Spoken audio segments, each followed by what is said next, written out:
All right, here you go, guys. If you got fed up with the GraveTalk podcast and decided just to leave, straight up just bolt out and start your own podcast with any two horror icons, living or dead, who would it be and what would your podcast be about? Now, do these have to be real people, or can I use fictional horror people? Oh, I didn't get that granular with it, but I would think real people. But if you've already got fictional people, go for it. I'm going to say, based on John's question, that we probably both have a similar idea in mind. I was thinking fictional, so I thought it would be cool to have one with like Nancy from Jesus. I'm going to get my horror card revoked. Nancy from Nightmare on Elm Street, because obvious that she, I think, would be a great person to get takes on other people's survival techniques. And The Shape, because that person doesn't talk a lot, so that would leave more mic time for me. All right. What would your podcast be about?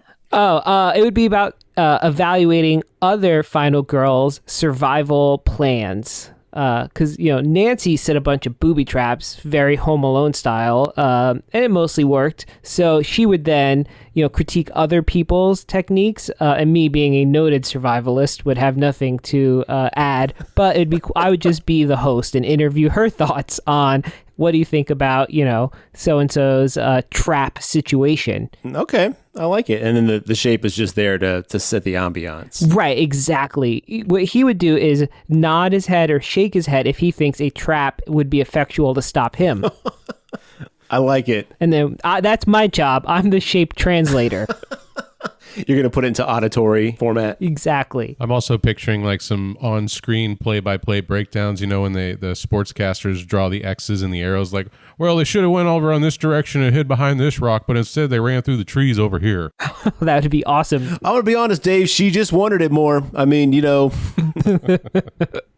Okay, Mark, what do you got, man? The first one I came up with would be called Clowning Around with PMS, and that would be a podcast with Peter Stormare, me, and Sid Haig, and we would be a crank call show where we'd call in and make a bunch of jokes, kind of like the Jerky Boys or whatever that one crank call show was on Comedy Central, and it'd all be clown based, right? So it'd be like calling up a divorce court and be like, how much is it for clowns?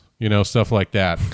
That was my original idea. All right. But Garrett, your question posed an opportunity to play with the elements of life and death, and I decided to really abuse that power. And I wanted to have a podcast that's going to allow me to bring back dead victims in the fictional world. And this podcast would be called Dead Regret with Mark. And basically, I would sit down these people who were murdered and say, like, do you really regret opening that door when you knew something was behind it? You think you should have thought twice now? Do you think any of them will say no to your question? No.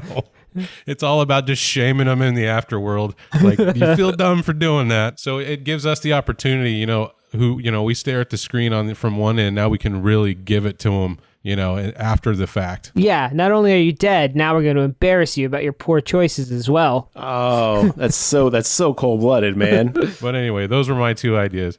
If either were possible, I would love to join either. Clowning Around with PMS, and that's our initials. That's why I say that. And then, Dead Regret, which would be an impossibility. But that's what I came up with. See, I went a little different direction with mine. I went a little more subtle with it, and I would resurrect the corpse of Christopher Lee and Vincent Price. And we would just sit there and review modern horror movies and let those guys have their take on, whether it works, whether it doesn't work, kind of get like that old school, kind of like opinion about modern horror. What do they feel like really encompasses like still the true feel of horror. Also have them look back on the old stuff and say, what did we do wrong? What could be better? Just kind of get like a step back, like after all this time, after seeing what it's become and what it was, like kind of get like fresh, like reminiscent eyes on it. And that's it. I mean, like I said, pretty basic, pretty boring, at least, compared to crank calling divorce lawyers and things like that. No, you know what? I think I would love to see Christopher Lee's deep dive into the True Blood series and be like, what do you think of these vampires, eh, Lee? Oh, he'd probably hate them. I don't like any of them. These vampires need to go back to the underworld. Or he'd just be like, damn it, I wish I sparkled. You know, like, you never know. You never know. Where are all the capes? Really? Yeah, not enough capes in these movies. But no, that's what I would do. I just think it'd be really interesting to hear like their opinions and takes on the industry and just kind of movies as a whole.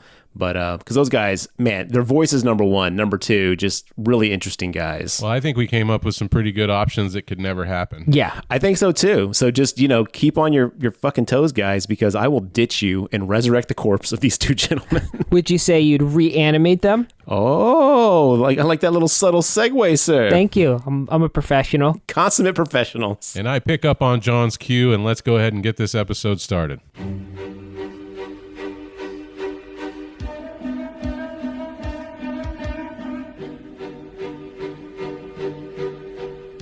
Hey, all you creatures from cyberspace. Thanks for joining us on another episode of the GraveTalk podcast. My name is Mark. Again, joined with Garrett and John. Fellas, how we doing today? Astonishingly mediocre. We're always bringing the heat to the GraveTalk podcast. You're astonished? Yeah. What is this?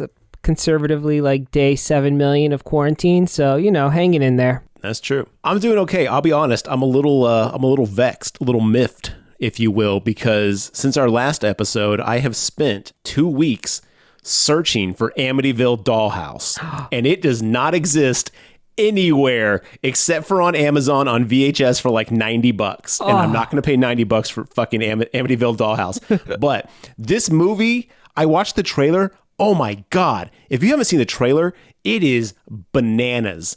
I want to see it because it looks like it has every bad horror trope. And they show everything that, like, I think they even show the ending scene in the trailer itself. It is phenomenally bad. I'm so excited to see it. So if any of our listeners know where to find Amityville Dollhouse, hit me up. Let me know because I have to see this thing. Just a quick search on eBay. There is a DVD that was released, a 3-pack collection of New Generation Dollhouse and It's About Time, going for $140. Wow. Jeez. That is way too much money for this. You know when they have those 3-packs, right? There's like one movie that's the kind of good one, and then they put the 2 other trash movies. Of those 3 movies, which one do you think they think is the draw? I have no idea, but I would watch them all just to find that out. I don't even know what to make of It's About Time. Amityville Horror, It's About Time. Time for what? Time for this series to end. Most definitely.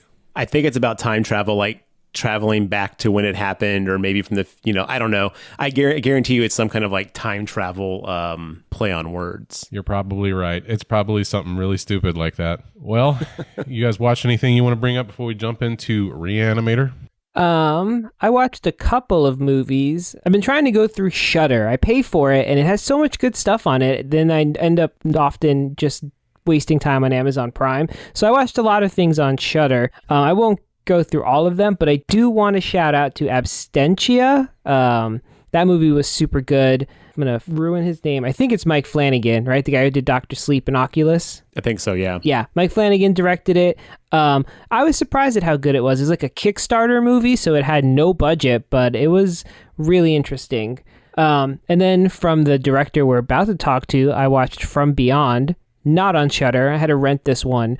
I had never seen that movie before, and that we need to do an episode on From Beyond because that movie is insane. Yeah, also directed by Stuart Gordon, starring Jeffrey Combs and Barbara Crampton. So a lot of the same players from the one we're talking about today. Yeah, they took Re-Animator and turned it up to like 20 for From Beyond. That movie is crazy. Also an H.P. Lovecraft story, right? Yeah, I think so as well. I think so. So, John, just while you were talking about From Beyond, I was reading the back of the box of the Amityville It's About Time. It's literally about a haunted clock. Oh my God, are you kidding? Nope. I'm gonna spend $140. I think I'm gonna drop $140 on this shit. This is bananas. Okay, hold on. We'll find it. It's out there. You don't need to spend $140 on a DVD. It's a 3-pack though. It's About Time was the draw, for sure. Well, in other news this week, we got a drop of the Terrifier 2 trailer. If anybody remembers, we did an episode on that one about Art the Clown. What do you guys think of this trailer so far? I thought it was great. It didn't show a whole lot, but it was really enjoyable. And Terrifier was like a sleeper hit for me. I had no idea it was going to be so good. So I'm ready to see more Art. I'm going to have to be a little more cautious about that. You guys know Terrifier was not necessarily my jam. I'm not going to say it was terrible, but it was not my jam. And now that they have a budget, now that they kind of know what they're doing with the character and stuff like that, I'm interested to see what direction they take with it, where the story goes.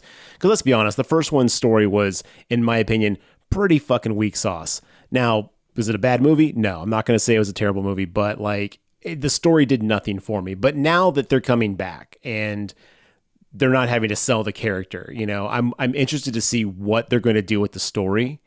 And so I'll say this: I am cautiously optimistic. I think there's room for this clown to do some more inventive kills, as long as they keep it fresh and don't try to emulate the exact stuff from the first one. I think we could get something fun here. I think that's really what made it so stand out for me and John, again, was just the inventiveness of the kills and just how gruesome they were willing to go with it. Yeah. And I think the sophomore movie is always the make or break movie too. So except for Nightmare on Elm Street, but in general, if you make a good number 2, I bet your series will have some good legs on it, but most series fall over here. So I appreciate your caution, but instead of learning my own lesson, I'm just going to go in with wild optimism and be disappointed. And it does have Felissa Rose in there, so maybe her caliber of acting will bring a little more to this franchise. Yeah, I don't even think the guy who did Jesus Christ, Art, couldn't remember his name here. I want to call him Ted the Clown. I don't think any of the acting was necessarily bad in the first one. I mean, I think there was definitely some character choices and some dialogue that I was just woof. And just the story of the first one, as we know, if you want to dig more into it, you can listen to our episode. But I just thought it was super bare bones, and there was nothing that endeared me to any single character in that movie. And yeah, sure, the kills were inventive, but that only keeps my attention for so long. So I'm really hoping they have a much more fleshed out storyline, even if it doesn't delve into Art's history. I just would hope there's more engaging story in this, and I think they probably can do that. So like I said, cautiously optimistic, which is better than fuck it, I don't care about this movie. Cool. Well, this is our 110th episode. I don't know if that matters, but it seemed like a nice number to call out, and I think Re-Animator is a good choice for these seminal numbers from 1985, directed by Stuart Gordon. This is based on the H.P. Lovecraft story of Herbert West, the Re-Animator. I believe that's the story's title. Yes, I actually read that this weekend before it's not a very long story, so not as impressive a feat as how excited I was about it, but it's actually really good, totally different from the movie, and I wish they'd make a movie that was very similar to the short story. But great short story. It's public domain, so it's free on the internet. I'd highly encourage our listeners to check it out. Yeah, now that story is actually a series of stories, correct? And then they kind of all blended them together for this movie? Yeah, he must have serialized it through magazines, which is disorienting when you read it as one long piece, because the first 2 paragraphs of each news story kind of recaps what you just read 10 minutes ago. But I imagine if you're reading it once a month, that was very helpful. Yeah, kind of like how we binge everything now and we get sick of it too quick. Instead of waiting for that weekly release of the TV episodes. Yeah. So this one, like I said, was directed by Stuart Gordon with the help of Brian Usna, and listeners may be familiar with him. He's the fellow that brought us Society, which we've done in the past. Stuart Gordon was originally a guy from theater. He owned his own theater company, and they decided they were going to tackle this project, and he made this film. Jeffrey Combs was also from the theater. Did you pick up on any type of performances in this film? Felt more like a theater performance than, say, a standard Hollywood actor? I would say some of the scenes that really were more monologue-y definitely had kind of some of that feel. It's really hard for me to say because my introduction to Jeffrey Combs was from Star Trek. He does a bunch of different roles, both in Deep Space Nine, where he probably is most prominent, and in Enterprise. So all I am seeing is Star Trek characters in horror movies when I see him in these movies, which was really disconcerting at first, but now I can see through it. But what a shock for me when I found out he's not just a TV actor, but he's in these really gruesome, very sexual movies. The wholesome Star Trek bubble has been busted.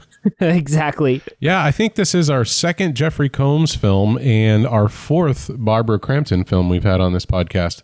The last one was Frighteners, Jeffrey Combs was in, and Barbara Crampton was Puppet Master, Littlest Reich, Death House, and You're Next. So it's good to finally do what I consider to be Barbara Crampton's probably her biggest well-known movie that she's known for. Which is weird because like I don't think of Barbara Crampton from this movie when I think of like Barbara Crampton, but I would probably say this is probably her most like the one she gets the most notoriety for. Yeah, and it may have to be with the content of this movie. This movie did not go to the MPAA. They didn't want to have it butchered, so they actually released it unrated. When you consider what else was out at the time in 1985, we were probably like 3 or 4 into the Friday the 13th series. If you consider what they show in this movie versus what was coming out then, this movie must have been shocking for people that actually went to the theater to see it. I mean, they don't pull away. You watch the heads get cut off. There's like full frontal nudity at times. They just went for it. And I think the movie would have suffered greatly had they allowed it to be knocked down to a rated R film. Yeah, I would agree. And I'm sure we'll get to it. There's some scenes that there's 0%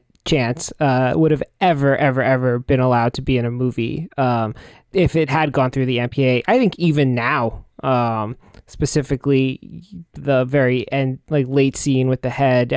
You've seen the movie, you know what I'm talking about. They wouldn't even let that scene go through now, I bet. Oh, yeah. Definitely not. And I'm going to guess that has a lot to do with Brian Usna's involvement, just based on his Society movie. Where did you guys watch this film?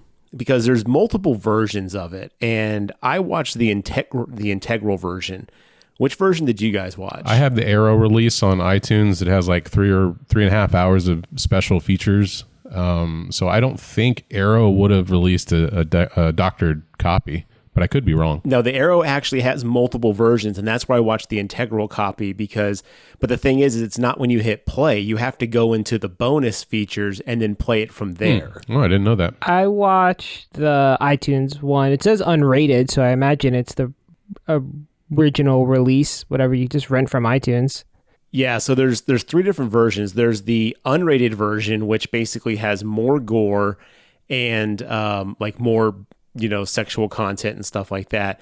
But then it cuts out some scenes that develop the characters. Then the R-rated version cuts out a lot of the gore, but adds in a bunch of scenes, about 10 minutes worth of footage where like characters have conversations and develop like these interactions and these like these moments between the characters and kind of like builds up the character arcs.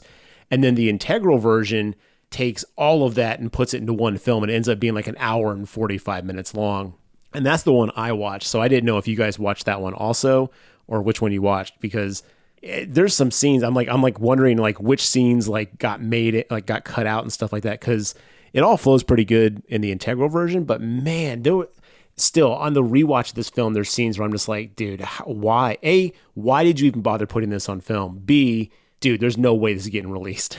Like, there's some really rough shit in this. Well, I know there's some definitely story beats cut out of the version that I saw. I guess I can just throw this out here now. So this movie's Dr. Hill, who turns into our second act villain of the movie, he's a hypnotist.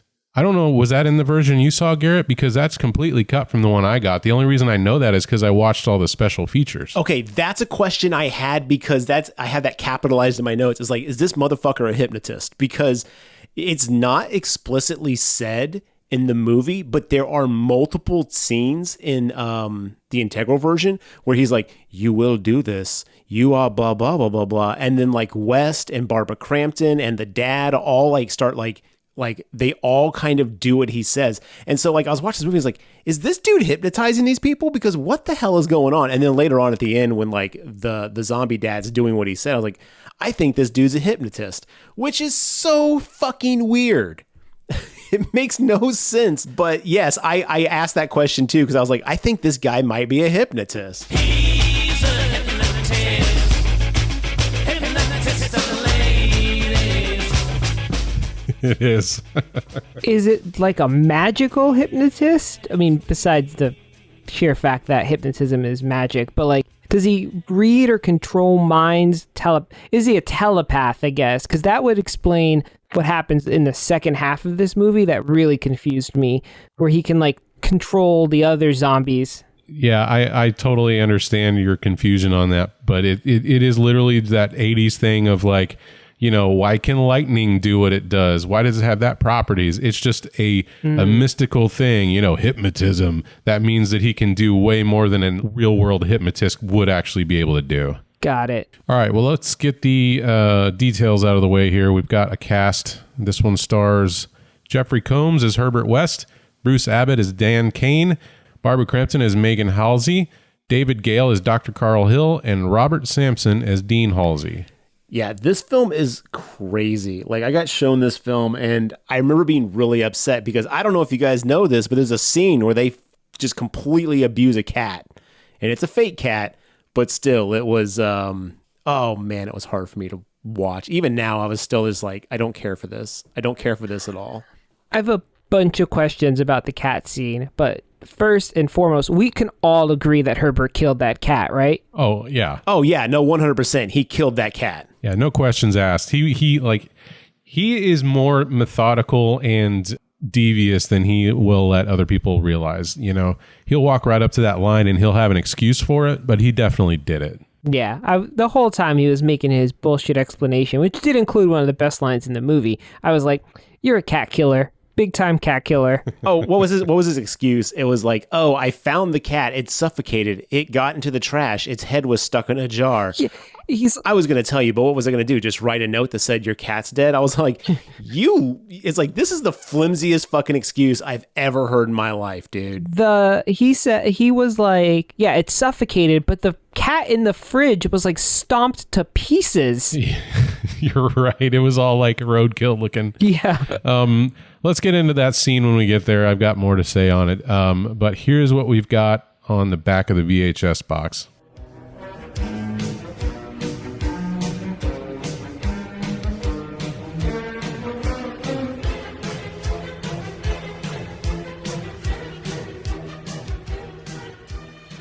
One of the year's top 10 films, says the Village Voice. Re-Animator, H.P. Lovecraft's wildly outrageous tale of grisly horror that has become a modern cult classic almost overnight, comes home to video to haunt, thrill, and delight the mad scientist in us all. Reanimation, the science of bringing dead creatures back to life, is Herbert West's dream. West tests his secret life-rejuvenating potion on some cooperative corpses at the local morgue. It's a success, but only a temporary one, as the dead spring to life, reacting violently to their reanimation. Zombies are loose, and now West cannot control the very beasts he has recreated. The born-again dead are unstoppable. Even severed body parts take on life like so many split worms. Okay. Herbert West has a serious problem. Will he become the first in a new breed of headhunters, or are all his woes coming to a head? Re-Animator, an intense film of spine-tingling effects and macabre humor. I don't know if it's that clever. I have one question. What do you think they mean by the first in a new breed of headhunters? I have no idea. I think that's a play on words. Yeah, I don't remember that part of the movie at all, where he was starting up headhunting. No. And I also don't know how a corpse can cooperate. Right? They don't really have a say in it all. Throughout the whole movie, they're very surprised when it happens. It's like, wait a minute. So this one's sitting at a 93% on Rotten Tomatoes with the critics and 82% with the audience out of 37,000 reviews. I'm going to just say, if you haven't seen this one, just press pause and go watch it. This one is a definite must-watch for any horror fans. It is so much fun, and it's so ridiculously over the top with its blood and violence. There's nothing not... Even as nonsensical as the plot can get at times, it's still a whole lot of fun. I forgot how absurd the movie. Like I've seen it once before, and I remember like being like, "Oh, that was a pretty cool horror movie." There was definitely some like scenes that I was like, "Woof." But like overall, I was like, "Okay, I get it. I see why this is a cult classic." But upon watching it again after all this time, I had forgotten about how like insane the second half of this movie gets, and I was just like, "Oh, that's right. This becomes like 1950s, 60s level horror, like." Cheesy and fun and creepy at the same time. So I don't know.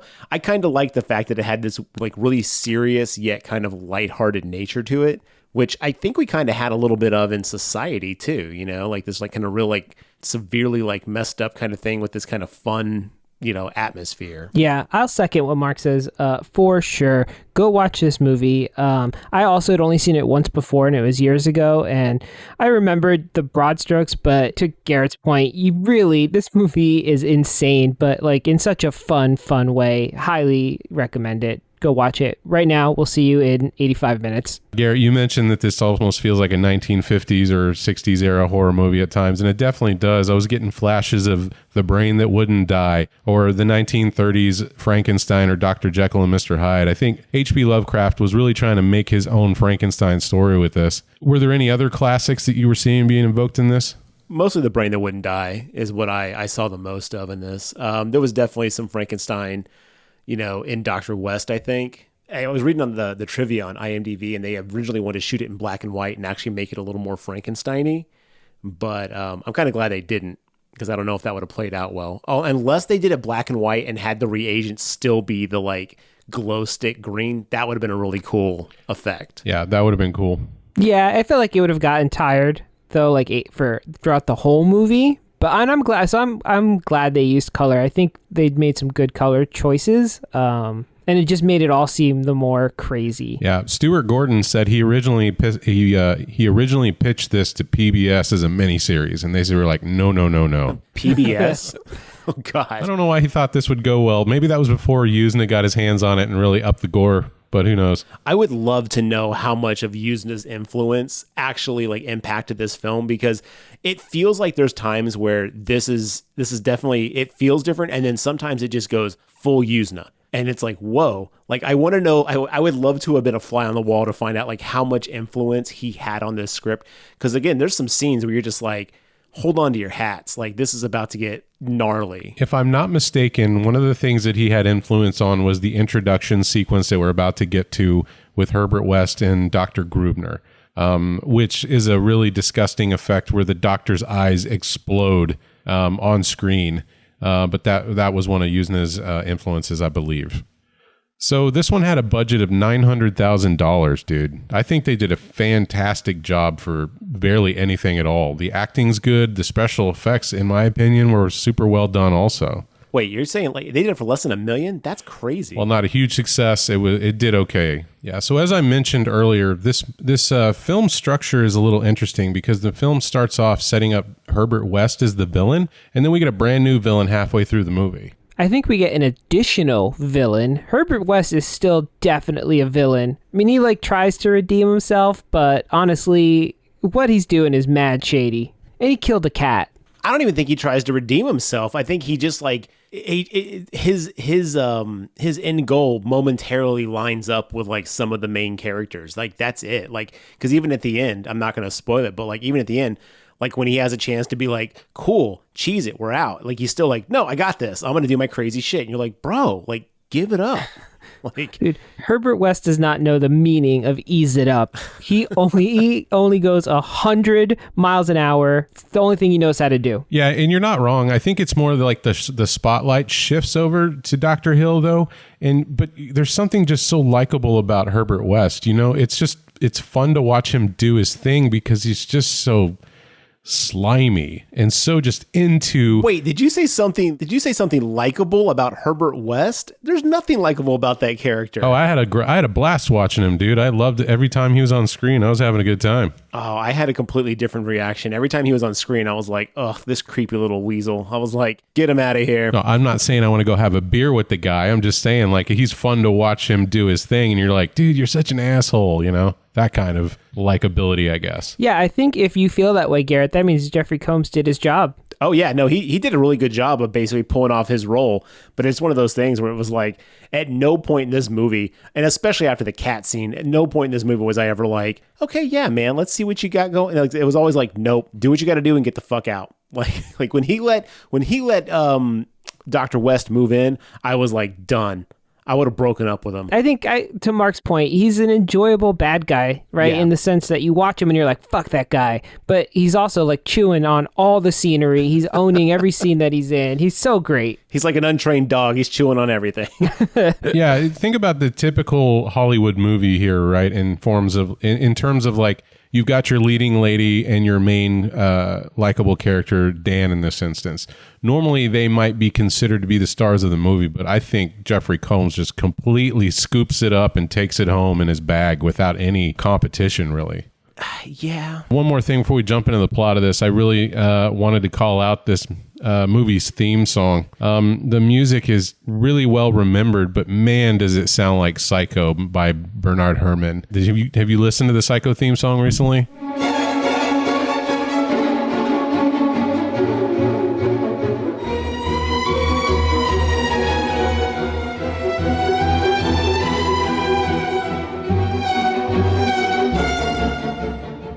Yeah, I feel like they just lifted it 100%. Like it was like a Vanilla Ice situation, right? They changed like one note, and we're like, no, it's totally different. What are you talking about?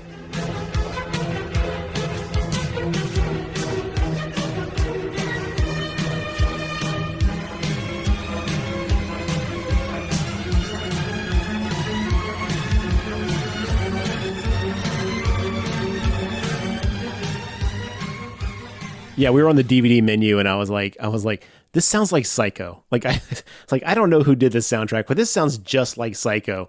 And then the soundtrack starts, and I'm like, this is like proto Danny Elfman. And then I remember that Danny Elfman did the soundtrack to the Psycho remake in 2000, and I was like, and that sounds just like the original. And I was like, oh, well, that's probably why it's hitting like home like that. But yeah, no, this is, I don't want to say it's lifted, but it is heavily influenced. I don't know where I fall on it. I think it's being very generous to say it's an homage because there's so many notes, and it structurally sounds almost identical, except for the fact it's got like a drum machine on it.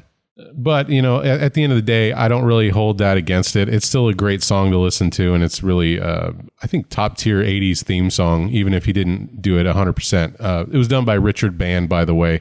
I think he's probably related to Empire / Full Moon Features Charles Band, who made all the Puppet Master movies and all that stuff. Nice. Yeah, the intro scene to this movie, though, like the credit scene, because like, as you said, the first scene, we get introduced to Dr. West and Dr. Gruber. Is it Gruber? Yeah, Hans Gruber from Die Hard, which I wonder if they stole from this or if two people just happened to come up with the same awesome name. I don't know, because at the end of the movie, Dan's outfit is very Bruce Willis from Die Hard 1. I was all like, I think there's some Die Hard homages here. But yeah, you get introduced to Dr. Gruber, who is being reanimated by Dr. West, and his eyes explode, and it's so grody. It's beautifully grody. Like the fact that they did that on 900,000 is like amazing. But yeah, he dies, and then they send West away, and he's like, I could have saved him. They're like, you killed him. He's like, no, I gave him life. And then we cut to this, like, I feel it was really a really great title sequence. We had these like medical drawings and these like very bright color palettes, like kind of, you know, moving through the background as we like, you know, to show the actors' names and stuff like that. And combined with that like really haunting kind of like Psycho-esque soundtrack, I don't know. I really enjoyed the intro to this. I think it really set the right pace and the mood for what I was about to see. No, you're absolutely right. And I do want to call out that title sequence was created by Robert Dawson. He's responsible for Puppet Master, Ghoulies, Repo Man. He's even done stuff like The Doors, Patriot Games, Batman Returns, Cliffhanger. I'm just talking, you know, stuff. This dude is big time in the title sequences stuff. Just go look him up and you'd be surprised.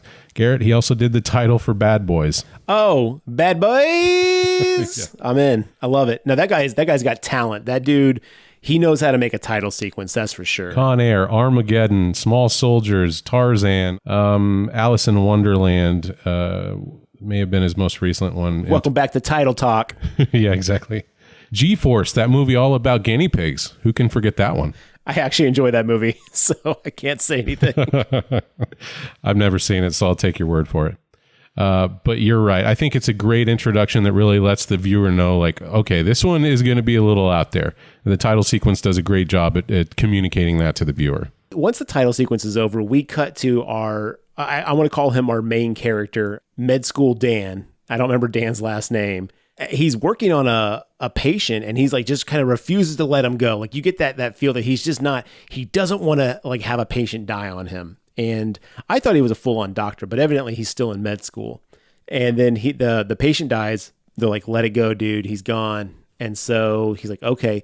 Now I didn't know doctors had to also wheel their own corpses down to the morgue. Pretty sure they don't do that, but he's a med student, so maybe that's why they made him do it. Maybe that's the price of admission. Yeah, you don't get your roadies until you graduate and get that MD, you know?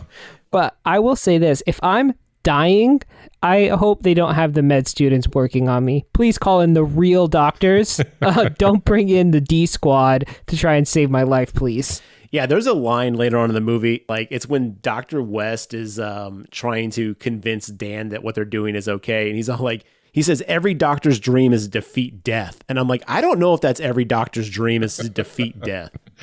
They're the only people that want to do it. Yeah. Dentists. What are dentists' goals? To defeat plaque. Yeah, to defeat every ounce of plaque on the planet. I have to say, the fact that this guy's name is Dr. West and they call him Mr. West throughout the movie, I cannot stop thinking of Kanye West. In fact, after this, I went and listened to some Kanye West songs because this movie just put that name in my freaking head. And now this podcast is doing the same thing. I was thinking Adam West every time I heard Mr. West. Yeah, I guess the movie felt like a little more campy and stuff like that to me. So I wasn't thinking Kanye. I try not to think about Kanye generally anyway, but it definitely was like, to me, I was like, Adam West could fit into this movie pretty easily, I feel. Oh, for sure. He could have been, the dean or any of those guys. He would have been a perfect fit. I don't know if we could stick Kanye West in any parts of this movie. Oh, I don't think he would have fit in the movie. Just the name that comes to mind when people have the last name West. That's what comes to mind for me. So Kanye's ruined the name West for you forever, huh? I suppose so, though man, he makes some fire music. So, John, when you're staring at a compass, do you go north, south, east, Kanye? Doesn't everybody? Nope. Just you. Congratulations. So anyway, Dan, the med student, takes the corpse down to the morgue, and that's where we get introduced to the security guard, who's all like, "Hey, what you got?" And he's like, "Just a corpse." And he's like, "Okay, cool." And this dude's just chill. Like this guy is just in charge of guarding the morgue. And so Dan takes the corpse into the freezer section of the morgue, and I'm kind of shocked that there were so many like half covered dead bodies everywhere in the morgue. I feel like in the morgue, you should be a little more careful and maybe cover up the bodies instead of just leaving them like they cover those bodies like I make my bed. I just kind of throw everything in one general direction and be like, yeah, that's good enough. Well, this hospital apparently doesn't have like the morgue cabinet where you put the bodies in the wardrobe of dead people. The wardrobe of dead people? Everyone gets their own little cubby. They just put them in a room. I mean, not everyone's like fancy. Yeah, I don't know how you qualify after you're dead to get your own little space. Is that some sort of like government program or something you have to sign up for? I think it's probably just a facility. I'd say I have a strong opinion on it, but I suspect at the time I will not care. You're probably right. This is about the time that we're introduced to the dean, Dr. Hill, and Herbert West, correct? Where he's being introduced to Dan. He's like, hey, this is Mr. West. He's joining us from Germany. He was under Dr. Gruber. And then everybody kind of looks at each other like, you heard what happened to Dr. Gruber, right? And then he just straight up starts mad dogging Dr. Hill, the lead doctor of the med program. He's like, oh man, your science on brain death is like 10 years outdated. Dr. Gruber was so far ahead. I don't even know why you call yourself a doctor. And it's like, dude, he does not give a shit. Well, he's really upset because Dr. Hill is acting like his brain research is like, it was the battle of the brains, basically. He's acting like his research was like the top level. And he's like, no, you just kind of lifted what Gruber did and then tweaked a few things and you're wrong about what you tweaked. And Hill, being an egomaniac, was just like, how dare you? Like, they start going back and forth, and he's like, well, 6 to 12 minutes is the longest before brain death, yada, yada, yada. And he's like, you're wrong, sir. And then they kind of start getting in it. And then, like, the dean is like, all right, calm down, guys. One of my favorite moments in that exchange with Dr. Hill and West is when Dr. Hill goes, I'm sorry, your name, West, was it? And then Mr. West is like, I'm sorry, Hill, was it? And it's like, I don't even have time to remember your name. You're so insignificant. And then West throws it right back at him. Yeah, those two, man, pieces of work, as we'll find out later on. Most definitely. At this point, we're introduced to Dan Kane's girlfriend, Barbara Crampton's character, Megan. She shows up, and then we smash cut straight into them fucking. And I was like, that's a literal smash cut. Oh. They gave you no time to say hello. I believe they smash right into smashing. I was like, I don't know if we've ever gotten a character faster in bed than this movie just showed us. I was like, God dang, she didn't get to say more than hello. It was the 80s, Mark. Everyone was just smash cut into smashing. So Dan has a room for rent, and Barbara Crampton is staying over there. She's not supposed to. I guess this is like an on-campus dorm or something like that. I didn't quite figure out why it mattered if Barbara Crampton was over there or not, but they were making a big deal. Like, I got to get out of here before somebody sees me. Okay, so this is the thing. I know this because also, did you notice his address? Because before we smash cut to them meeting and boning, he's putting up a room for rent Post-it note on the bulletin board at the hospital, and his address was 666 Darkmoor Street. And I was like, nice. But yeah, so the reason she's not supposed to be seen there is because she's the dean's daughter, and she doesn't want anybody to know that, like, they're not supposed to be shacking up. And so if she's over there at night with this dude and people see that, they're going to get the wrong idea. They could tell the dean, and that could affect Dan, who evidently has a loan from the school, because the dean thinks he's a good kid. Because the dean's like, I want to introduce you to Dan Kane. You know, he's all about this dude. He's like, yeah, he's dating my daughter. He's a good quality chap. And so she's being very like, I got to get out of here before it seems like I'm shacking up with you. So that's why. In the bed, they're having pillow talk about, like, he's like, well, I got to find someone to rent this room because I just can't afford it on my own. Did you guys notice this house? It's like a 9-bedroom mansion. I was like, no wonder you can't afford this fucking thing. You're going to college and you're living in like a 9-bedroom house, dude. Like, downsize. Huge. Yeah, it is. And he apparently only lived there with one roommate. The 80s were wild. I guess rent must have cost like a can of Pepsi a month or something, because wow. Oh man, yeah. But I just thought it was really funny. He was all like, he's like, well, I got to get another roommate or else we're not gonna be able to afford this place. And then, like, when they started walking around the house after they get up out of bed, I was like, how could you afford this place if you were fully employed, man? I was like, even as a doctor, you're probably barely making like payments on this. It was massive. And it was even a basement. This is something that horror movies often we run into a lot of times, where I was like, how can that character afford this? Like, when we said it on Drag Me to Hell, right? Whenever the character was living in that 2-3 story house working at a bank, she wasn't even a bank manager. And you're like, that's not possible. Yeah, in San Francisco. Come on, movie. Horror movies totally distorted my view of what homes are supposed to be like. They're not all apparently palatial mansions. Yeah, exactly. And if you were talking about med students, that mansion should have been jam-packed with 12 other roommates. Where's that horror movie when it's like 4 dudes living in efficiency, basically be like, there's a ghost. It's like, yeah, no, we can see him, man. We can see this entire place. Like, it's like there's no room. Yeah, go away. Haunt somebody who has more space. We don't have it. You know, you touch on that a little bit, Garrett, whenever the dean and Dr. Hill are talking about Dan dating Megan, and they say something. I think there's a little bit of classism that's introduced, because he says he's just a poor kid. You're also going to find out that Dr. Hill is grossly attracted to Megan. Throughout the movie, I was like, dude, this guy is such a creep. Let's hold on that, because right before we get to that scene, Rufus the cat, basically Dan Kane's cat, jumps onto the bed. And they're like, Rufus, and like, you see that he's got a cat, which is very important for later. So I just want to make sure that we do get an introduction to the cat, because I want to make sure the cat gets full credit for his screen time.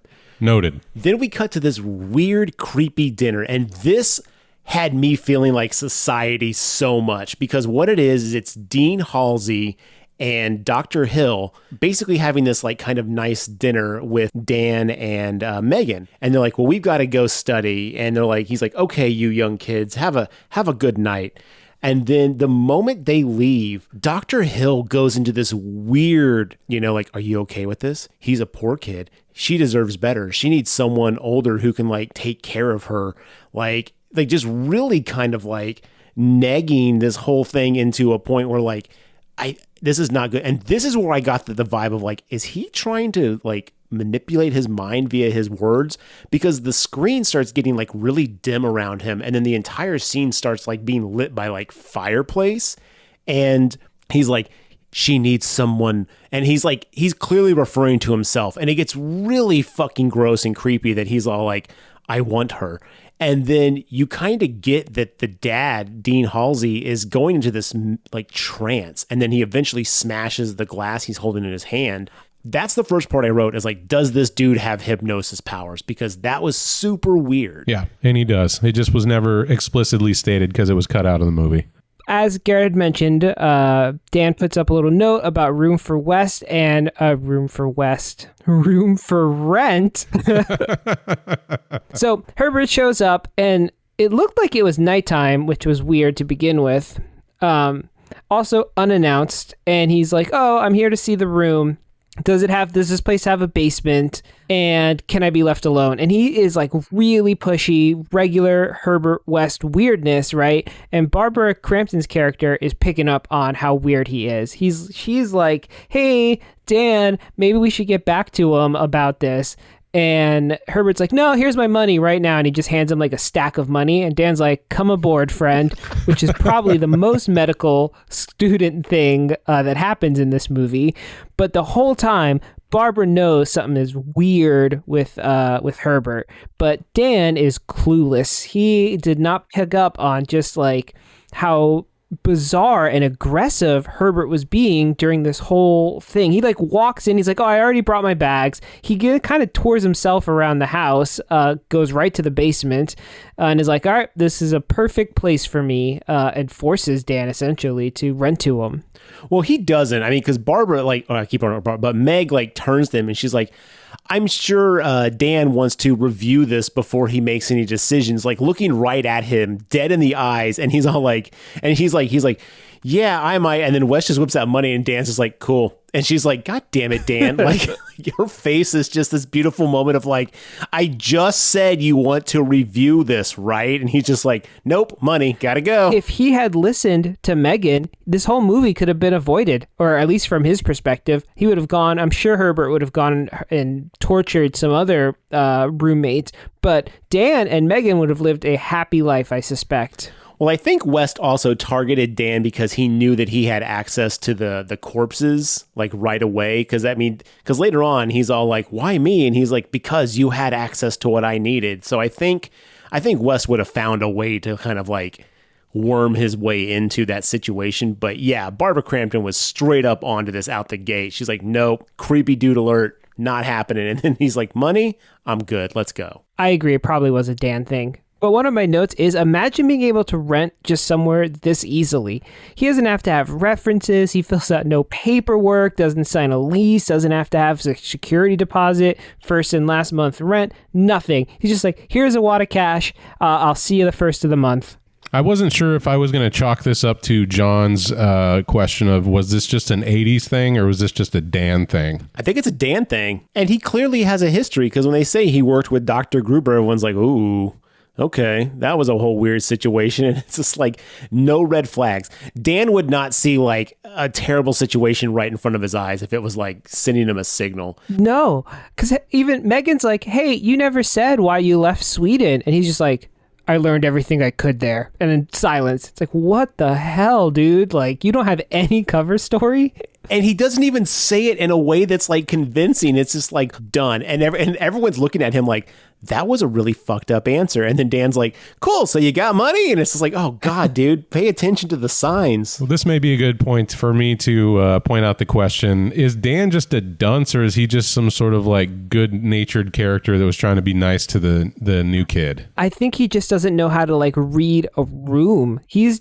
Maybe what he is he's very intelligent, right? Because he's a doctor, so he's going to be a doctor. So at least he's book smart, but he's not very, wise or charismatic. He just doesn't know how to interact with people or detect weird people.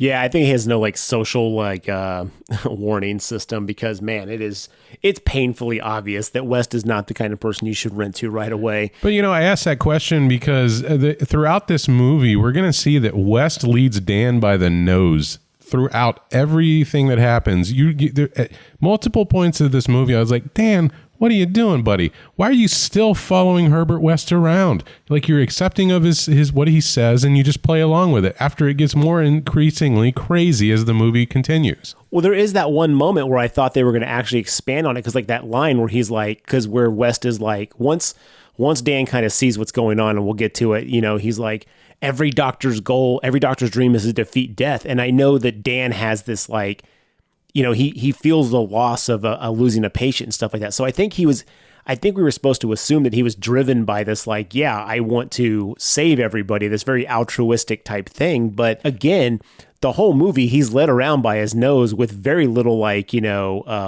resistance. So it doesn't come across that way. It just comes across as Dan would do anything anyone tells him to do. Yeah, it's almost like he's hypnotized by Herbert. Oh, everyone's a hypnotist in this movie. He's a hypnotist of the ladies. Everyone was in the 80s. There was all those classes and VHS tapes you could buy. Just get yourself a gold watch and you can join the Hypnotist Club. You're getting sleepy. Very sleepy. The next scene is my favorite scene, one of my favorite scenes in the movie. It's the classroom scene. We cut to Dr. Hill like ripping the top of the head off of a corpse to basically show how to cut open the head to get to the brain. Now that part I didn't enjoy because that was just extremely disgusting. The Foley work there was so good. I was like grimacing. You heard every little squish, and the brain surgery, like the sound effects for that, on point. Some of the best in the movie and really disgusting. I actually have a note here that says when he puts that brain in the pan, I hear it way too well. This is not okay.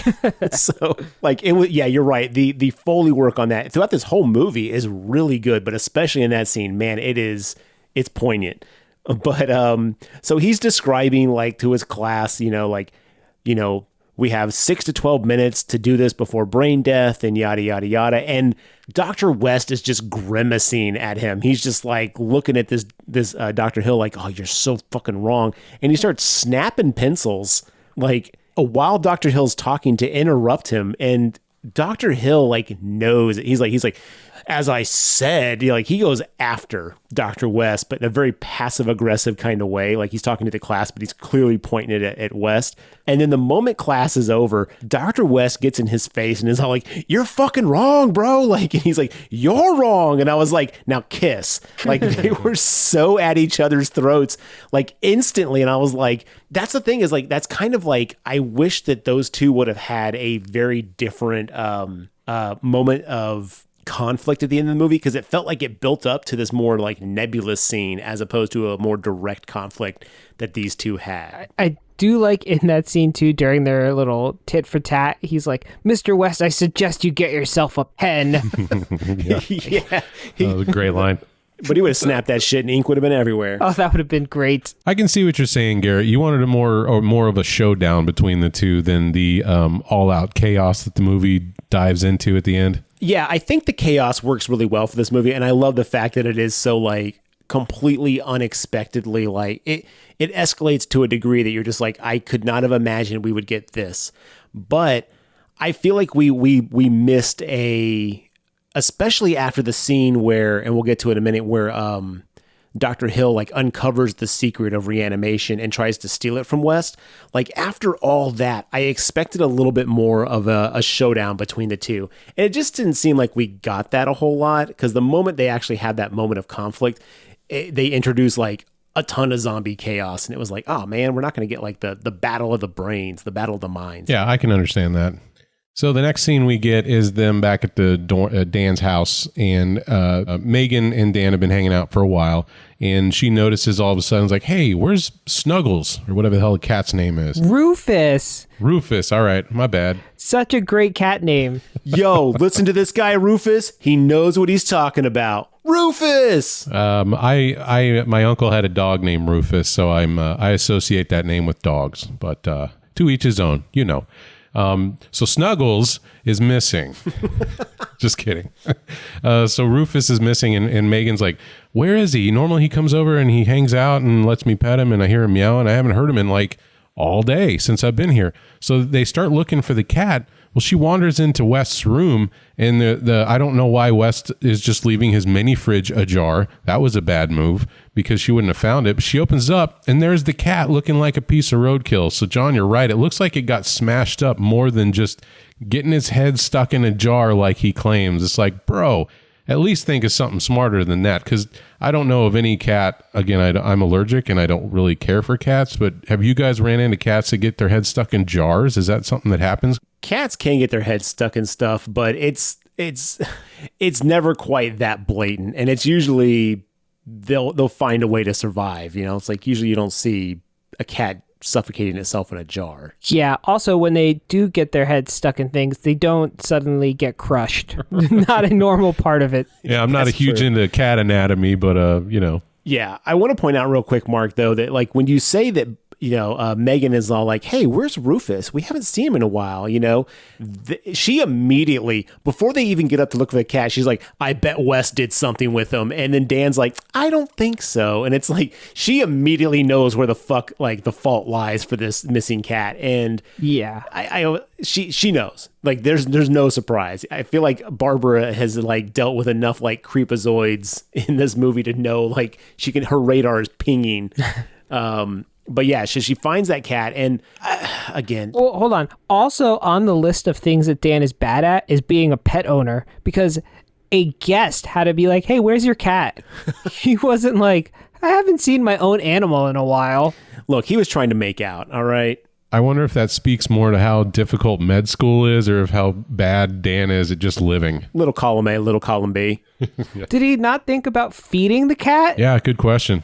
Maybe he just puts food out and just kind of leaves it. Yeah. And to your point, Mark, Herbert West, terrible roommate, just wasting electricity by keeping that mini fridge open. That's probably going to burn out the compressor as well. So bad at fridging and bad at roommating.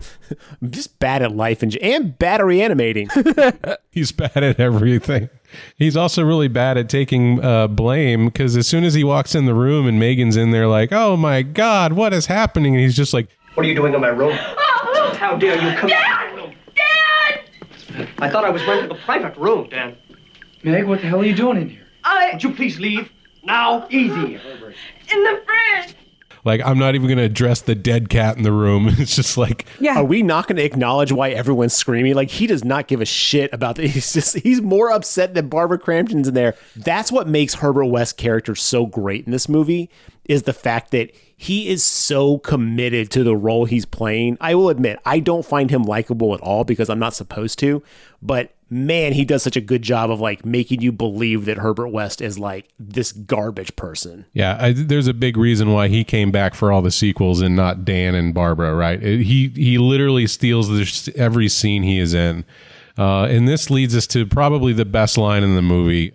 You weren't home, so I put it in there. I certainly didn't think you'd want to find it like that. I did not want to stink the place up.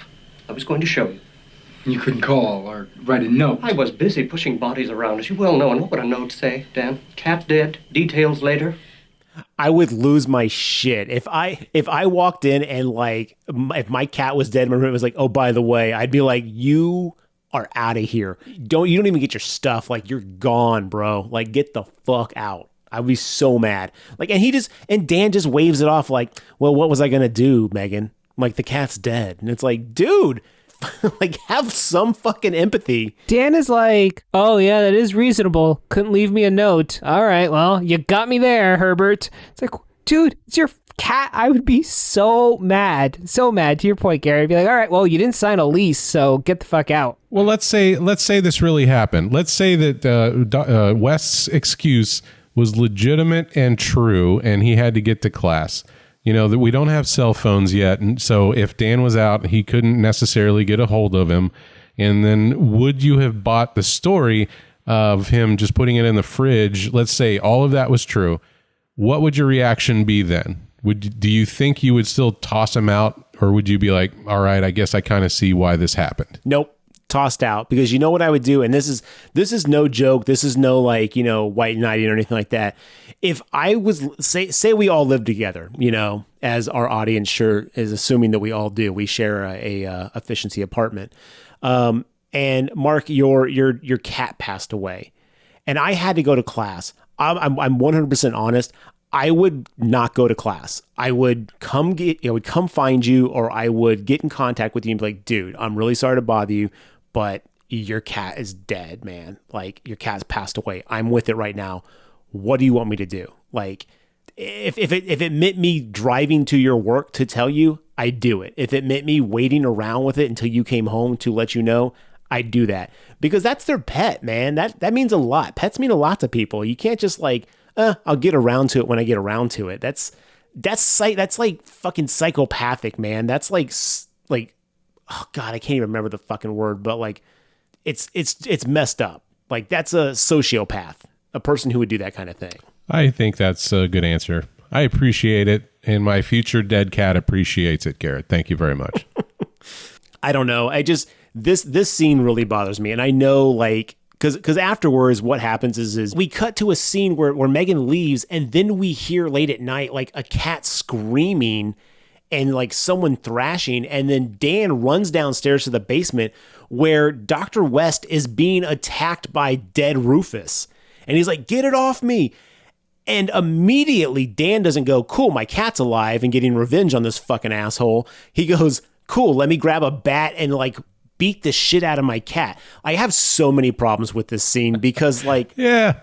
Oh, you're right, Garrett, because like he's fighting his own cat now. And then later on when they're done and out of breath, he goes, he wasn't really dead. He was just napping. It's like, then why were you swinging a bat at your own pet, dude? Yeah. And also cats don't nap. The reason the phrase cat nap exists is because they aren't very heavy sleepers. You aren't going to put a cat in a fucking fridge, poke at it, and it's just going to keep sleeping. This is where I'm falling on the fence of like Dan is a dunce. Yes, he may have book smarts when it comes to anatomy, but he's a stupid man. He is. And then he throws his cat against the wall, and the blood splat against the wall. Like, I'll be honest, that's one of the hardest moments of this movie for me, is like when he flings that cat against the wall, because I'm just like, every ounce of me just wants to retch. But the thing is, he does that and then immediately takes this like cut in half damaged cat, puts it on the table, and Wes is like, cool, check this out. Let me show you what I did. I reanimated him from dead. And Dan's like, cool, seems like a good plan. You know, like, no, you should be furious at this point. Like, you just found out your cat was dead. You just found out your cat was alive. You just found out you just killed your cat. And now you find out you can bring your cat back, and you're just non-plumb about any of this. Well, we got to give him a little more credit than that. So he is like, dude, this isn't cool. You got to get out of here. And then Wes is like, if you tell anybody, I'm going to tell the dean that you're fucking his daughter in your house. And then the next day, he goes to the dean and he tells the dean everything. And then the dean just immediately is like, you know what, Dan? Fuck you. You're suspended, and your tuition has been revoked, and you're out of here. And by the way, tell West when you get home, he's fucking out too. So, I mean, he wasn't just like, all right, let's just do it. Like, he got threatened, and he still tried to be a good person about it the next day. And well, the reason the dean was like that to him, which seemed like such a tonal shift for the dean, because this is actually after the dinner that Dr. Hill had with Halsey, Dean Halsey. The dean had been sort of hypnotized, mind controlled. That's what the dean's like, get the fuck out of here. You're not good enough for my daughter. So you start to see that Dr. Hill actually does have influence, because it is a complete 180 for the dean. And yeah, you're right. Okay, good point. But the thing is I don't know. I just expect a little more emotion after having to kill your recently deceased, like, then reanimated cat. I want to see a little more emotion from you when you have to like kill your pet. Yeah, I'll agree with you on that. I like two questions about kind of this whole situation. One, when the cat comes back to life after he's been baseball batted to death, he's like crying and making this terrible sound, right? And Herbert goes, birth is always painful, but isn't it more likely he's crying because his back's shattered? Well, yeah, they even point that out because he says, like, don't worry, he can't attack us. His back is broken. And then, like, yeah, the cat comes back to life and the screaming agony. I would be a fucking mess. I would be like, yeah, I'm putting it out of its misery right now because I don't care how great you've conquered death. Get the fuck out of my house, you cat killer. I'm just like... Yeah. And then my second question is, does the dean have the power to unilaterally pull back someone's loan and suspend people? I feel like there's probably a process for that.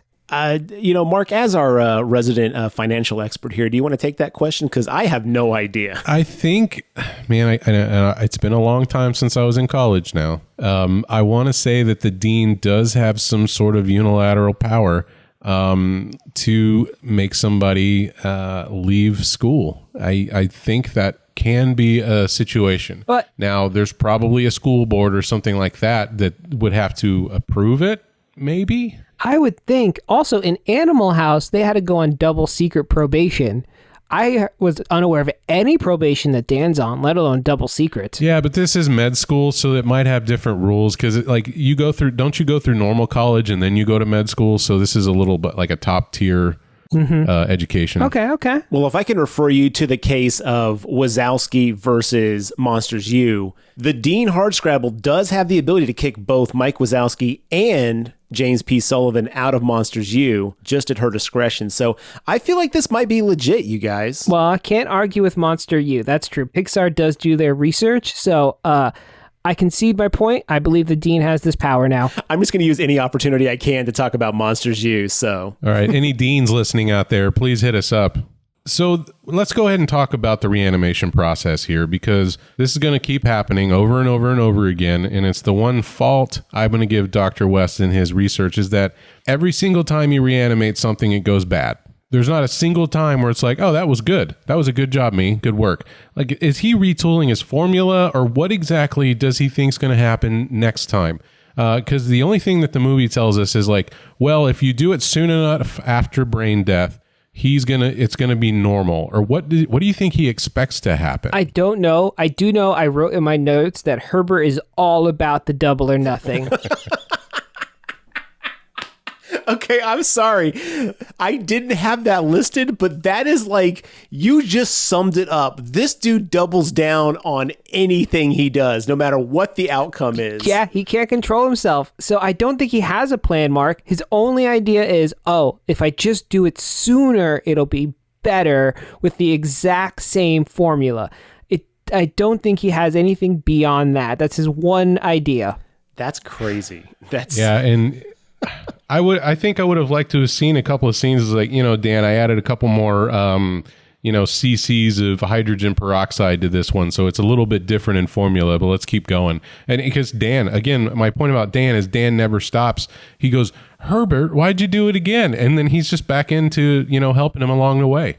After they get kicked out of school, well, after West gets kicked out of school and Dan almost gets kicked out of school as long as he stops dating the dean's daughter, then they have a conversation. Megan comes in and is like, hey, I broke into my dad's office and read the files. West got kicked out of like Switzerland. Like, he's not allowed there anymore. Like, he went into a facility and he went into like a psychiatric evaluation. So she's full aware and she tells Dan this. Dan doesn't seem to give a fuck. Like, he's conquered death. And it's like, dude, she's telling you he's a psychopath. And to your point, Mark, or John, I can't remember who just said it. He never thinks the problems with his reagent. It's always, I just got to give him more of it, or I got to give him less of it, or it's got to be faster. It's like, dude, admit the fault might lie in your actual like serum. So at this point, we now have our new status quo. West is evil. West is bad. Dan just seems like he's still on board for the whole journey. But now we start to get a little like more contention with like trying to convince Dan that this is the right thing to do. And they go to the morgue. And this is where, man, this scene is crazy. This is where they try to find a body that will fit the proper specifications that West needs to reanimate. They find the biggest, hulkiest dude possible. And then they reanimate that motherfucker. Yeah, and I do want to point out that the guy that they got to play this part was a body double for Arnold Schwarzenegger. Are you serious? Yeah. That makes a lot of sense. Peak Schwarzenegger, Mr. Universe size. Yeah, but the thing is, it seems like also every time he reanimates something, it's really angry. And that's going to come into play later because he can't control, because West is just looking for cognitive ability. He's like, if I can just see that they understand me or they're actually doing something that shows that their brain is still correctly functioning, then cool, eureka, I've got it. Then it's just a matter of fine tuning this whole thing. Yeah, and they literally go grocery shopping before they pick the Schwarzenegger double. They're like, that one's a little crispy. It got burnt. That one had its face smashed in. We need one that doesn't show any physical signs of damage. So that's really what they're going for. Something that has all the parts intact and a brain still in there to administer the reagent. They reanimate this hulking monster, and he goes off and starts flinging him around the room. At the same time, Dean Halsey shows up with Megan at the hospital. They're like, where is Dan and Dr. West? And they're like, oh, they went down to the morgue. And he's like, damn it. And at this point, he's harnessing some real Tom Atkins vibe here. And I was like, all right, cool, let's go, Dean Halsey. And he's like, Megan, you stay here. I'm going to go down and see what's going on. When he comes in, Garrett, he says a line that really struck me as very strange.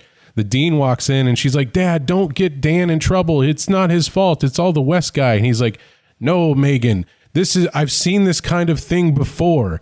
And I'm like, really? You've seen this kind of thing before. This is common with medical students of trying to sneak in and administer weird drugs to dead bodies. Well, I think this is probably the first time. Let's not forget, this is Arkham. Weird shit happens at Arkham. Is that the name of the hospital? Miskatonic is the name of the hospital, but all of H.P. Lovecraft's stories are set in Arkham, Massachusetts. Oh, okay. Okay, I feel really dumb now, but that's actually a good call out, man. Nice. Yeah, now I went ahead and I surveyed 2 doctors. I know 2 doctors personally. I asked them, is it common for medical students to attempt to reanimate cadavers? And this is what I was told. They said, I can't say we did a lot of that, as we tried to treat our cadavers with the utmost respect while tearing them up to literal pieces, although we certainly joked about it. And then they added, also weirdly enough, formaldehyde makes you really hungry. The smell of it. It was really awkward to look down at each individual muscle and fantasize about steak. What the fuck, Mark? What the fuck, dude? So, any of you would-be cannibals out there, get yourself some formaldehyde and you might be able to get yourself into that sort of lifestyle. The GraveTalk podcast does not produce or endorse cannibalism. We definitely don't produce it. Okay, that's not what I meant. I meant to say endorse, but, whatever. But we do encourage it. We're not here to shame. Oh boy. So anyway, back to Re-Animator. They go downstairs. The Arnold Schwarzenegger lookalike is thrashing around. I almost said Tom Atkins, but Dean Halsey walks in and it's like, what are y'all doing in that freezer room? This dude bum rushes this giant freezer door, knocks it off its hinges, and crushes Dean Halsey below it, and then stomps on it as if he's trying to crush a walnut. And you hear cracking and crunching underneath that door. Meg is working her way down to the morgue, and then Dr. West takes what are they called? The bone saws? Yeah, it's a bone saw, which 1, awesome name. 2, sounds terrifying. And it's always ready. It is always ready. He turns the bone saw on and plunges it right through the chest, all the way through. So this bone saw goes to the chest of the giant Hulk monster, and then it falls to the ground. Now, at this point, Dr. Halsey has supposedly been killed. Dan has just had his ass whooped by a dead person, and West has basically just proven that he has no control over these dead people. Immediately, without missing a beat, Dr. West goes, quick, pick up Dr. Dean Halsey. We're going to reanimate him real quick. It's so fresh. Now's the time to do it. Dan momentarily I don't know if we should at this point. And then immediately is like, damn it, Dan, you got to help me with it. And he's on board again. So they reanimate Dean Halsey. At this point, Meg walks in, sees her dad full on zombified. They can't control Dean Halsey either. And at this point, Dr. Hill comes down. I was like, get them all out of here. I'd like to give Dan the benefit of the doubt here, because if you had been accosted by your girlfriend's father who ended up dead, you may err on the side of, if I can bring him back to life and not get in trouble for this, why don't I give it a shot? Yeah, but there's no empirical evidence to show that he's coming back to life in any normal fashion. So far, everything that's come back to life has been a psychotic, attacking monsters. So I don't know. I think But from Dan's point of view, he's probably thinking, well, can't get any worse. I just had a zombie attack me. I killed the dean. Fuck it, double or nothing. And he's just going along with Herbert. That's, you know what? You guys make a convincing argument here. So everybody comes down to the morgue. Meg is there freaking out. Dr. Hill's there. The security guard is now like, what the hell's going on? Because he was only 3 days away from retirement. And then at this point, Herbert West gives out one of his classic patent pending West trademark excuses of like, oh, we don't know what happened. It looks like Dean Halsey went crazy and killed this guy and we're just here. And everyone's like, yep, sounds legit to me. Yeah. They let Herbert and Dan go, and then they take Dr. Halsey or Dean Halsey out of there, and everything just seems like, okay, that's it. Well, and then Meg like leaves. The dean also is like in the corner, like hiding and crying, and it's so bizarre. Yeah, Herbert's story to any thinking people would be like, wait a second. He's like, I don't know. Dean came in here, went crazy, killed somebody, started attacking us. Megan's like, oh, he was just angry. And then he's like lobotomized in a corner. The pieces don't add up. He's not lobotomized yet, but very soon he will be, because we then cut to separate scenes where Meg is talking to West and Dan, and she's like, she also says the word daddy way too many times for a grown woman. It's really, really weird. Yes. When you hit a certain age, if you're talking to your father and you want to say, use that term, okay, fine, whatever. But when you're talking to other people, don't refer to your father as daddy when you're grown adults. It's so weird. So anyway, there's that conversation going on, and Meg's like, I gotta go. You guys are fucked. Like, I don't even know what's going on. I gotta look after my dad. Dr. Hill has taken Dean Halsey, and then that's when he lobotomizes him and finds out that he is dead. He's had crushed like vertebrae. His neck is broken. He's like, my God, he's dead but living. And that's when he kind of realizes that Dr. West is actually reanimating the dead, and he's right, that brain death doesn't necessarily happen. And that's when he lobotomizes Dean Halsey to kind of make him more subdued. And that's what he's like, I figured out how to control these things. Yeah. It is important to note, when they put Dean Halsey in the straitjacket, they did not clean him up at all. He's just a bloody mess. His straitjacket's bloody. It's like, damn, they couldn't even hose the guy down. They just left him as they found him in the morgue. They just put him in a straitjacket. Felt really dark, and I felt bad for the dude. I didn't even think about that, but that's really messed up. Yeah, you should at least like wipe the dude down. No, it's like this Dr. Hill guy's a real dick. Now, this is the one scene I had the most questions about, and maybe you guys can help me with this.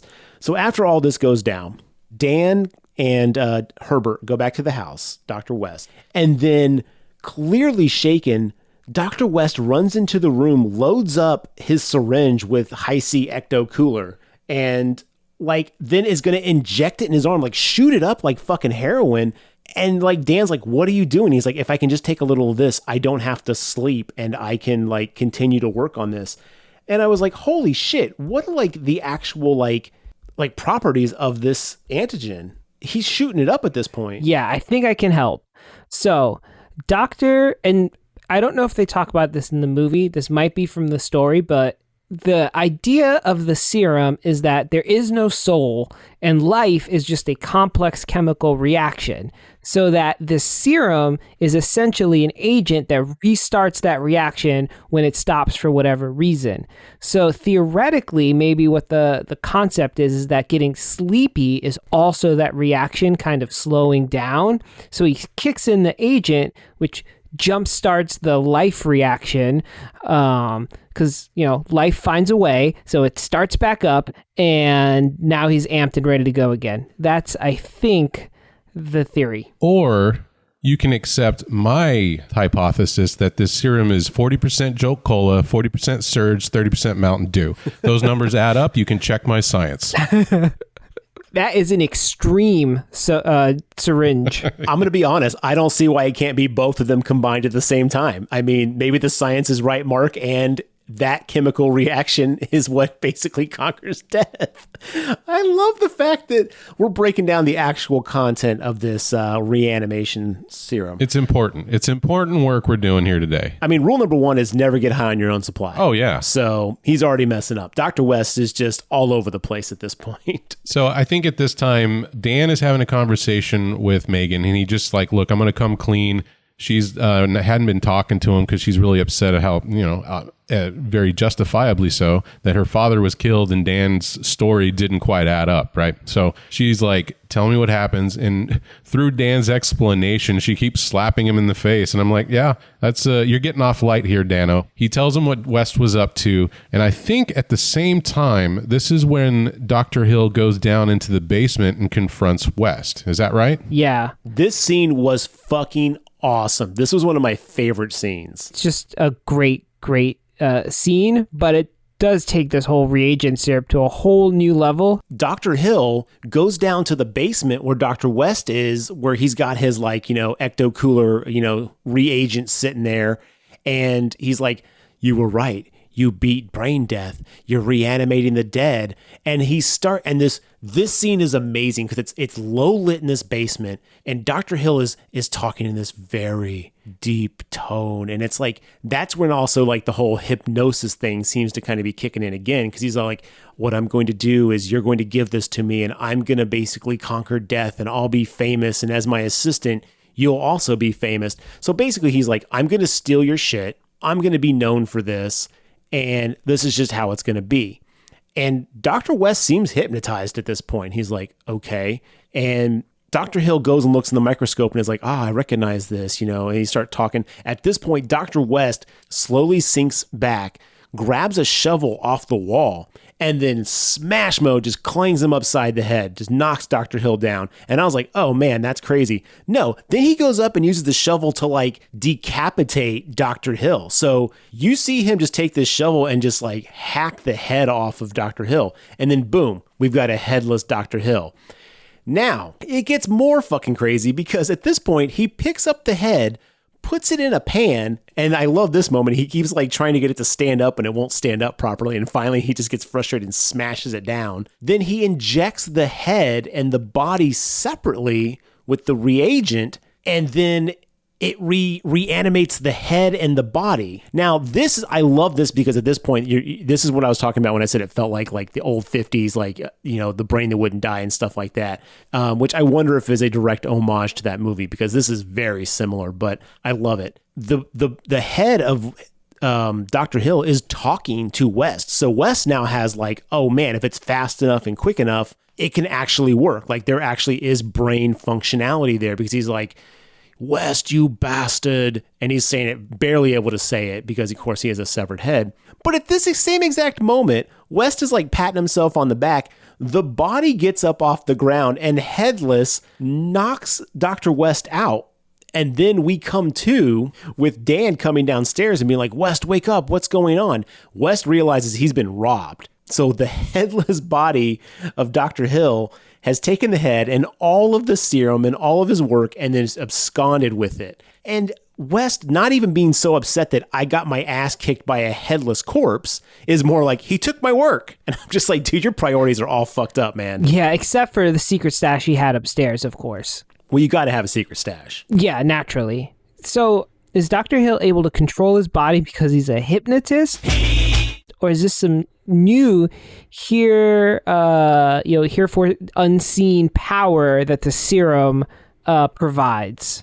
Oh, that's a great question. I do not know. I would like to think that it's because, but the thing is, if there's no ears on the body, how would he hear the hypnosis? Yeah, that's a good question. It seems like it's working like normal, like he just thinks and the body does, but that's not exactly how brains work. So maybe because he got a double dose, the body and the brain.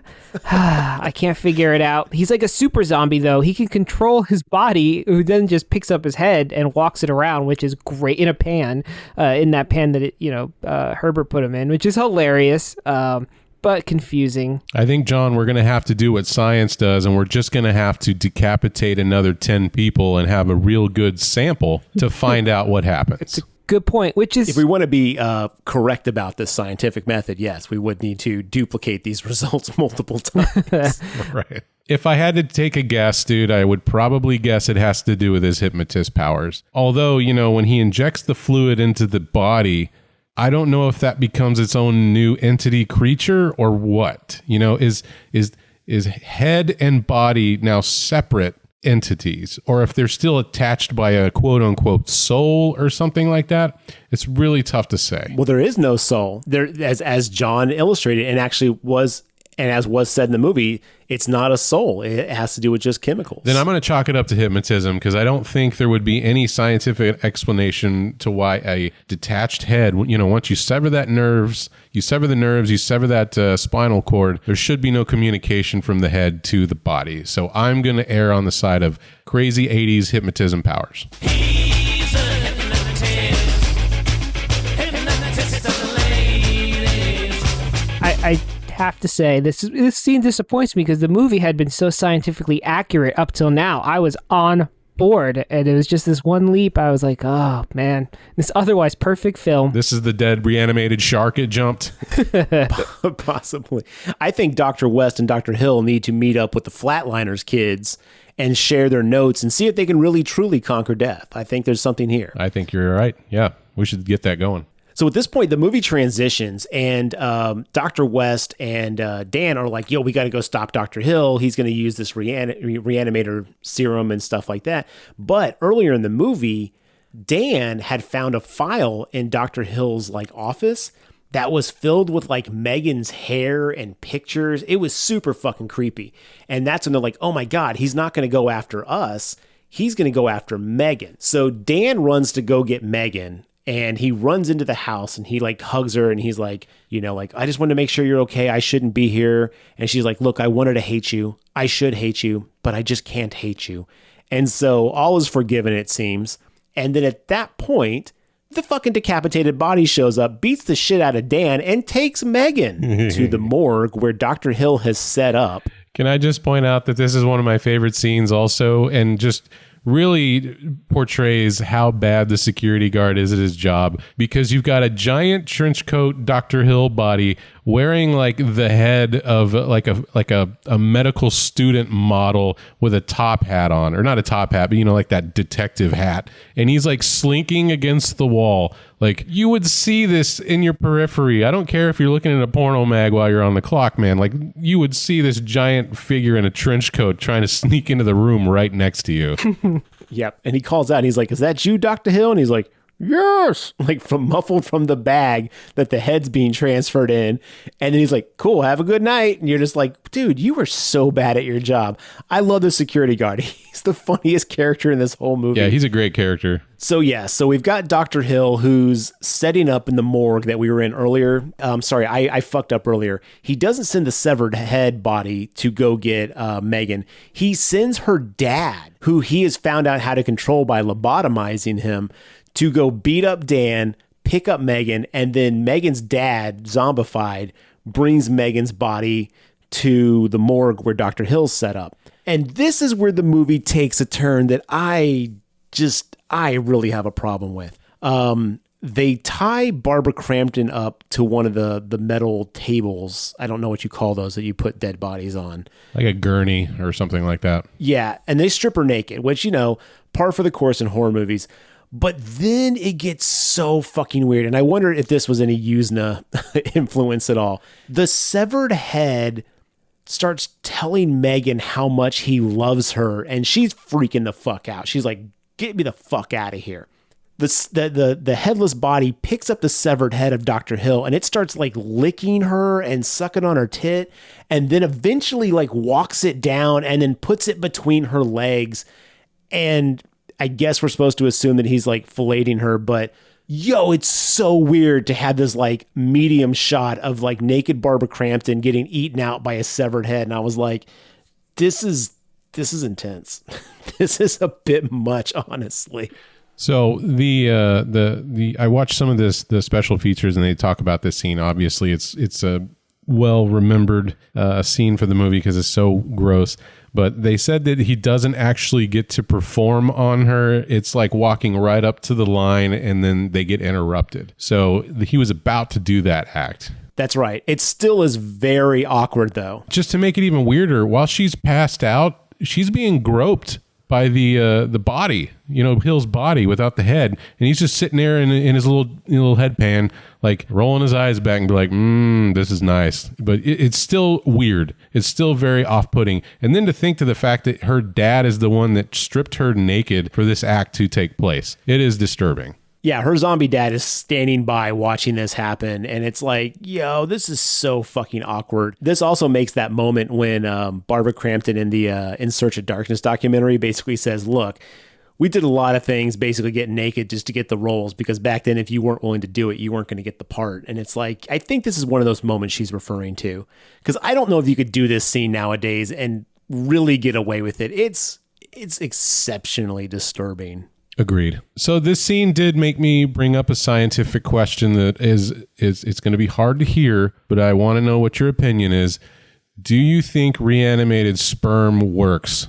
Well, Mark. Because I was very surprised that a dead reanimated person would still be such a horn dog in death. And I was sitting there going, is Dr. Hill more of a creep alive or dead? Well, definitely more of a creep dead, because now he's a rapist. He transitioned from creep to rapist. But I feel like given the chance in life, he would have done this anyway. You know what I mean? Oh, no, he was already trying to do that. He was trying to get like Dan and her to break up because he was going to like make his move. Now, would he have gone full like tie you down to a table and rape her? I don't know. I mean, they do say the brain is the biggest erogenous zone, Mark. So possibly. They do. He does seem, well, I mean, now, Mark, does sperm play a big role in enjoyment of sex? He can still be enjoying sex even if he's shooting blanks. John's got a point. Oh, no, this was just a separate question that I had posed in my brain. It's not that I think it was involved in the pleasure part of it. I was like, how far does the reanimation bring you back to life? Are you boys still swimming or not? I think so. If you agree with, if you follow through the premise of the movie that life is just a chemical reaction, it brings back everything that's not physically damaged. So assuming that, your junk is still there and functional, it should kick back on and make little reanimated sperm that are probably, I imagine, neon green. Oh my God. That's disturbing in ways that I don't ever. Oh man, they shine a black light in the room. There's little like green spots all over the bed sheets. Oh my God. You don't need a black light anymore. It does the job for you. It glows without it. Oh man. Okay, this is taking a turn. You go into a hotel room and you're just like, another room, please. This one needs a cleaning, and I didn't even need the black light to look. This one looks like a Daft Punk rave took place. I want out. Gross. Oh man. So yeah. Gross from the guy who was like, do you think the sperm still work after you've been reanimated? You took us down this road, Mark. You don't get to be upset with where it ended. Hey, look, I was talking about the scientific nature. Do reanimated babies come out normal, or are they some form of zombie? Well, does it not work at all? That's basically what I was wondering. I think it depends on, so zombie man, human baby, human woman equals human baby. Zombie woman, human man, zombie baby. Two zombies together? Now that's like crossing the streams. You don't want to know what happens. Oh man, I need a chart. You need a muzzle. I don't want to think about reanimator sperm. At this point, Dr. West and Dan bust into the room, and Dr. West is like, oh man, I forget the exact line, but he's all like... Something like, getting a little ahead of yourself, are we, Doctor? I made that up. Zing! No, he's like, Dr. Hill, you're reanimated, and the first thing you're trying to do is have sex. I'm so disappointed. You're not even a good scientist or man, or some bullshit like that. And then the talking head is like... Whatever, I'm going to tell everyone how I cured death. So everything you're saying here, irrelevant. And then Herbert West goes, You'll never get credit for my discovery. Who's going to believe a talking head? Get a job in a sideshow. Dude, that's such a fucking like it just seems so weird to say at that moment. It's like, y'all saw what was about to happen, right? I think everyone needs to be a little more upset. And Dan, in typical Dan fashion, is like, oh, I guess I should get involved. And goes over and like tries to pick up Barbara Crampton off the table. And he's like, shh, be quiet. We don't want to alert them that we're trying to rescue you. West is keeping Dr. Hill like occupied. And at this point, it's the headless body holding Dr. Hill's head in front of it. This is where everything goes tits up. Okay, and this is what I don't understand about this. He's going to inject Dr. Hill with the serum again because he says he has a theory. Now, I don't know what that theory was, but we see what happens later on when it happens. But at this point, Dr. Hill is all like, you think you can stab me with that shit? No. And then like reanimated every dead body in this room. So now we are just rotten with zombies up inside this morgue. yeah, I wonder now, and here's always my question about all of these things, because they need to be putting up charts about powers. Is Dr. Hill like, or when you're reanimated, do you become super strong? I think so. Yeah, he ninjas Mr. West, no problem. Like, West didn't even come close to stabbing him with the extra fluid, which I agree. I don't know what his theory is, except to my earlier point, West only has one theory. More reagent equals better. So when faced with a problem... Dude. I wish that was the tagline for this movie. More reagent equals better. God. Oh man, I would buy a shirt that basically just had like a giant syringe that said that. That's his only theory. That's his only idea. So I think that's what he was trying to do. And we do see a scene a little bit earlier where Dr. Hill is directing his body to perform surgery on all of these zombies so that he can mind control them. Because I was confused about how he was mind controlling them. But I guess if they get lobotomized, he can magically control them to bend to his will. Yeah, and he says that actually is explained in the movie. Because he's talking to West, and he's all like, "You fool! I perfected it. Like it's a simple lobotomy. Can make them docile enough to be controlled." Then they get into the whole ego thing. He's all like, "No way! I know what I'm doing." He's like, "No, you were dumb. You have to lobotomize them." And then the zombies pop up and attack Barbara Crampton and Dan. And I mean Meg, called her Barbara Crampton, but they attack them. So they're trying to survive these like rando zombies, and zombies are attacking, West, and West is trying to stab, Hill. And it's just, it's a whole brawl. It's just a melee, melee in the morgue. Let's get ready to reanimate. They eventually like get an opening to where Dan and Meg are going to escape. But then West stabs Hill with the serum and injects him. Now, Hill starts going crazy and falls to the ground, and his chest bursts open, and then his like intestines shoot out like a fucking tentacle from an anime and wrap up Dr. West. And what was the point? Like, how did that happen? Is that something if you use more, like you become a living monster? Yeah. There's no answers. That seems to be the case, though. And I think what the problem was, he just didn't use enough of the serum. He just needed a little bit more. Always need more. Yeah, and that would have fixed it. Just a little more serum. Yeah, the whole intestine exploding out of his chest and like choking him and starting to drag him towards the body. I was like, is it just going to eat West? Like, what is its goal now? Weird. Yeah. Yeah, its goal becomes very unclear to begin. Like, so he still thinks in a little bit earlier in your movie that he's going to get famous for curing death. But if you get brought back to life but have to be lobotomized, are you actually back to life? None of those zombies really seemed alive. I mean, they seemed mechanically alive, but not alive. I don't know how to phrase it. They didn't have any cognitive functions, right? They're just bodies. I don't know that they knew they were alive. And who would want to come back like that? I mean, I don't think I'd want to come back as a rage monster with like a completely jacked up, messed up body. No, definitely not. Me either. So let's wrap this one up. We're right there at the end, right? Yeah, because this one is, we're pretty much at the end. So at this point, West is captured by the giant intestine tentacle and is being sucked into like the like some pipe got bust, and so there's smoke everywhere. And then Dan and Meg are about to escape. And at this point, West is like, take my research, and throws the bag full of antigen or serum or whatever the fuck it's called, and throws it at Dan. Dan picks it up, and they run out. And then they almost get their ass kicked by a zombie in the hallway, but they get on the elevator and they get out. But Meg was being choked by one of the zombies in the elevator. So he finally gets that away, but she's dying. And then they rush her upstairs because they're in the hospital. They take her to the operating room, and then they're trying to save her. They're using the paddles. They're giving her CPR and stuff like that. But no, she's dead. She's straight up dead, bro. Like, and I did not remember this the first time I watched it. I was like, oh man, I forgot. She dies straight up. And then we get one of the coolest scenes ever, or the cool things ever. Like, he goes into the bag and gets out a syringe of the reanimation agent, and then the screen goes black, but the green serum is still visible on the screen, and then you see the green go down like it's being injected into Barbara Crampton's dead body, and then you hear her just scream. But the screen is totally black at this point because all you see is the serum being injected. Thought that was really cool. I always love that final outro with this. Yeah, that was great. Really well shot. Like, good idea. Yeah, I'm pleased with this ending. I think they did it well enough. We often complain about endings of horror movies, but I think this one was a good cliffhanger ending.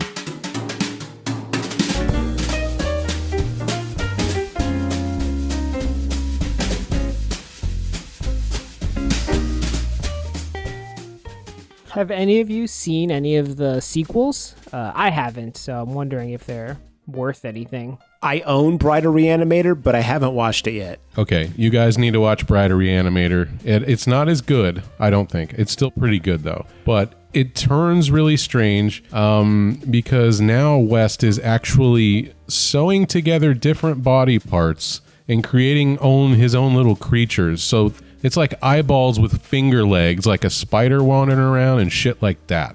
Interesting. It does get into the bride of the title claims. I don't want to tell you too much if you haven't seen it yet, but Dr. Hill does come back in this one, as does Meg too. So I'll just leave it there. That's crazy. Like, there's also, if you haven't read the trivia like on IMDb about this movie, do yourself a favor. There is some insane stuff. Like evidently, the actor who plays Dr. Hill, like when his wife first saw the scene, she like yelled, "How could you?" and like stormed out. And like Stuart Gordon, the director's like, "I can confirm this happened." And shortly after, they got divorced. And on the commentary, evidently, like most of the cast thinks that's because that scene is because of the reason. And I'm like, that's fucking insane. Yeah, I mean, like, you know, the unrated version of this movie was just too much for some people, including family members of the cast. Yeah, this movie is nuts. I mean, I totally get why it's a horror classic. I mean, it definitely is a very fun, disgusting, creepy horror movie. This was one of my choices, so I mean, clearly I enjoy it. But man, there's definitely some stuff in it that I'm just like, wow. Okay, you put it on film. What are you gonna do? Like I said at the top, I would wholly recommend this one if you haven't seen it. You should have watched it before you heard us talk about it, but if you made it this far and you still haven't seen it, please go watch it as soon as you can. It's definitely worth it. Yeah, I'd very much agree with that. It is super enjoyable. It's just a fun movie. The regular unrated cut's only 86 minutes, so it's not even really all that long. But miraculously, it's a good movie under 90 minutes. Those are rare. Normally when you start seeing them in the 85-minute range, you're like, ignore that. This is worth it. Or watch that integral version and get that hour and 44 minutes and get all that extra stuff. Yeah, the extras are worth it. All right, well, listeners, have you seen Re-Animator? You probably have if you're listening to us, but let us know what you think about the movie on our social media. You can find us at Instagram, Facebook, and Twitter. We've got www.thegravetalk.com where you can find all our latest news and episodes. And what do we got next on the docket, Garrett? What's the next one we're doing? The next movie we got is Deathgasm. That's from New Zealand, if I'm correct? Yeah, it's from New Zealand. Yep, the hard rock, heavy metal New Zealand horror flick. It's really fun. Deathgasm's up next, so get it watched. And if you want to see it before we talk about it, until then, we'll see you in 2 weeks. Thanks for listening. He's a hypnotist, hypnotist.